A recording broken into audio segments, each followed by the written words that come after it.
and the glue just lets go, and so you need to re-glue it, clamp it, and let it set. And sometimes you coat them with fiberglass, sometimes you coat them with that bed liner, and once in a while you'd have a stirrup bracket break. One of the rivets come out, and you'd have to repair that. Other than that, that's about it, unless it's just damaged beyond repair. You had mentioned that this other skirt here had the maker had patented a stirrup breakaway. Uh-huh. Did it break away from this metal here? Or? Yeah, he had patented this hanger with an open spot right here that held together here with a spring. And that spring was strong enough to hold you if you climbed up on the horse. But if you fell and you had the trauma of being drugged by a horse, it was supposed to let go and let the stirrup leather slide through the skirt. How was the reputation on that? I don't really know.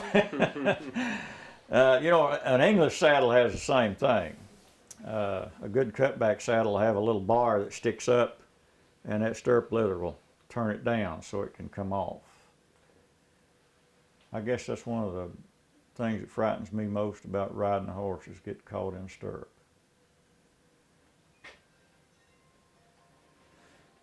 Is there anything that perhaps another style of saddle borrowed from the Kentucky saddles?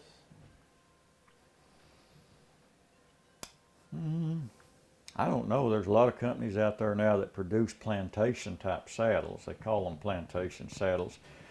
And I don't know where they got that name unless they were trying to come up with something that would compete with or compare, I should say, compare to a Buena Vista or a Kentucky saddle. These are the original plantation saddles to me, along with bigger English type saddles.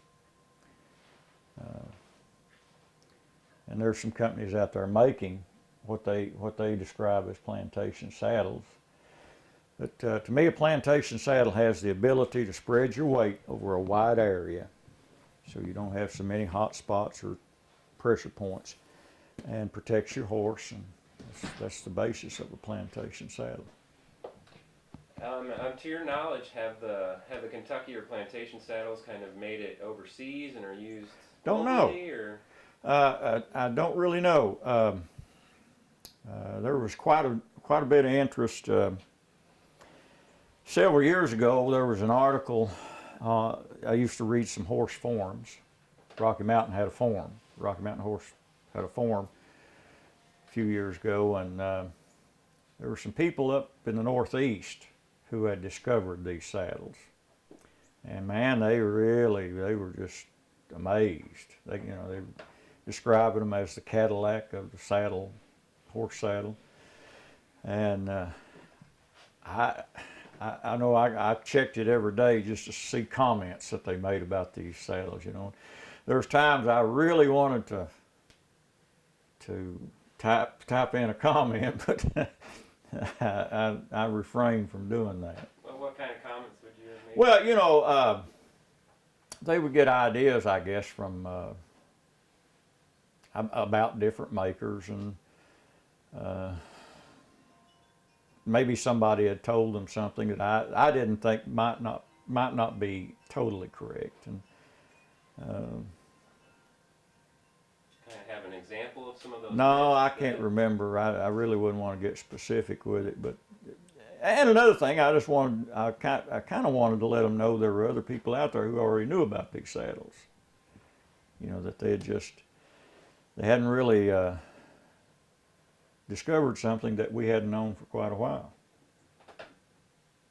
But I was appreciative that they at least had discovered this type saddle. And I'm always appreciative when somebody learns about one of these saddles and the quality that went into them, and you know how long they served the purpose. If you get that article from the Lexington paper, a century. He uses that term, a century of service. You know, they were made to last a century, and did.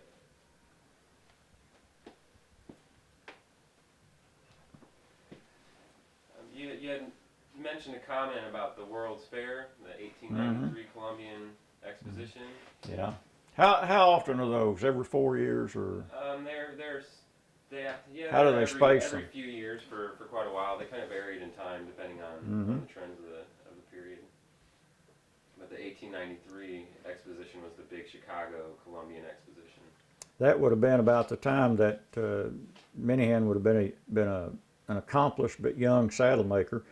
It seems to me that he apprenticed in Cincinnati, and sometime after the Civil War moved his shop into Bath County, and he stayed there for a long time. And I believe the building is still there that he operated his shop in. And as I say, I picked up this book in the library, and it entitled Kentucky Facts. And somehow or other I found that passage where it said at the World's Fair, Eugene Minihan exhibited and won the prize for the world's most comfortable saddle. If we track that down, we'll get. Yeah, you try to do that, because I remember reading it, but I could never go back and lay my hand on that book again. And I'm not sure that's the title, but that was the what it was about. Interesting facts about Kentucky. Anything else you want to share about saddle making or the Kentucky saddles? Or I don't know. I've been talking for about 2 or 3 hours. Have you learned anything? Oh, yeah. Has it been worth your trip? Very much so. Okay. Very much so. We appreciate you inviting us into your Well, shop. you're very welcome. Giving us the honor. Oh yeah.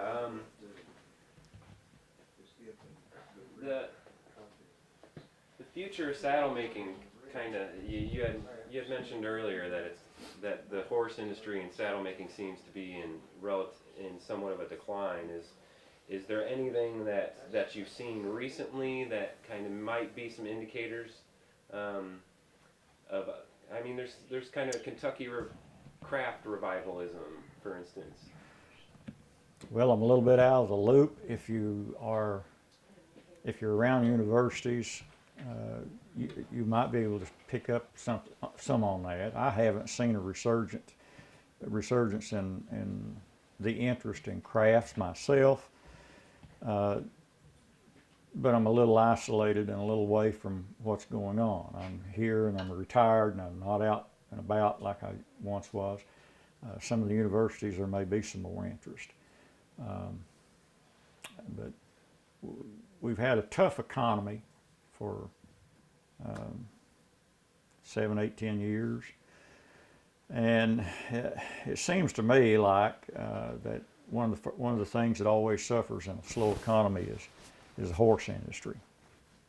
One of the first things people used to get a hold of if they were working good and had some leisure time, they would invest in horses and use those. And it's one of the first things we get rid of if economics turn down. We have to get rid of them. They're expensive to keep, and so that's hurt horse business, I think. And anytime the horse business suffers, this is going to have to suffer along with it. And, you know, if we see an upturn in the economy, another interest in horse riding again, then I'm sure there'll be people who inquire and try to find something out about these saddles again. You know, one final point, or one point anyway in the closing, this is about, the documentary is about these people who we don't have much information about, and the things that they left us and with these saddles and their skills. It's a shame that we don't know more about them, but we got to remember that these are somebody's family, and you know they were going about doing their best to make a living, and got to be careful what we say about them. We don't want to say anything that we don't know is true. We don't want to ever paint them in a negative light because we don't know what struggles they had. And all we know about them right now in our time is that they left us a great legacy of craftsmanship. And I'd like to be the craftsman that they were, and be remembered in that light. But they were an elite group of saddle makers who had skills that haven't been developed after they passed away. So I appreciate them, appreciate what they gave us, and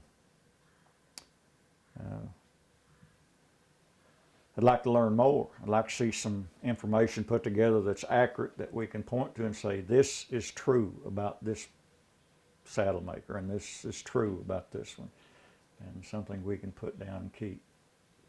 Well, we plan on doing our best to Good. try and deliver some of that information, and I think I speak on behalf of all of us here that you're a part of that legacy. Well, good, good. Very much are a part of that legacy. I'll be satisfied if we can remember, if we can document some of this information and keep it there so people can go somewhere and pick it up and look at it and say, I didn't know this. This went on in Kentucky and I didn't know it. Talking about Dan using the stuffing, his stuffing, the human hair. Oh, See well, I if would he knows. ask Yeah, taking it. that. Well, you're gonna have to ask that one because I wasn't in that interview. Oh, can somebody else ask you? You were there. You What know, was Dan it? is replacing some of the hair that was used to stuff the saddles with. He goes to the barber shop and gets the bags of hair. Yeah, I've seen human hair. Now that's a little eerie. There was a saddle or two here that came into this shop during that 20 years, and you could almost always tell it was some kind of animal hair. You didn't know exactly what it was, but once in a while, you turn to something and you knew it was human hair. Do you think that it was perhaps came from the family of? I think it's just what she said. I think somebody went to a barber shop and got their clippings, and it was a little cheaper, I'd say, to use. But it's a little eerie when you pull that out and it was on somebody's head. Very. I never reused it. But that's true. Where'd you find out about that? Dan was sharing that yesterday in terms of. Danny tell you about it? Yeah, it happened. Now I've pulled out some human hair. He said it was the best. I didn't reuse it.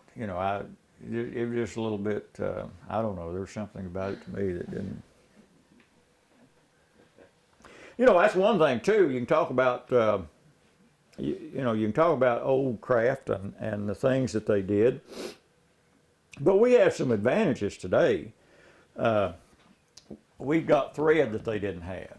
All these old saddles, this saddle over here, is put together with cotton thread, and it deteriorates and it'll let go and it'll break. That's why you see so many of these saddles with this center split, because cotton thread. We have nylon thread. You couldn't break this thread and it'd cut your fingers before you could break it. We have padding materials that we can buy today that they didn't have. You can get gel padding. You can get all kinds of rubber products that are really good products.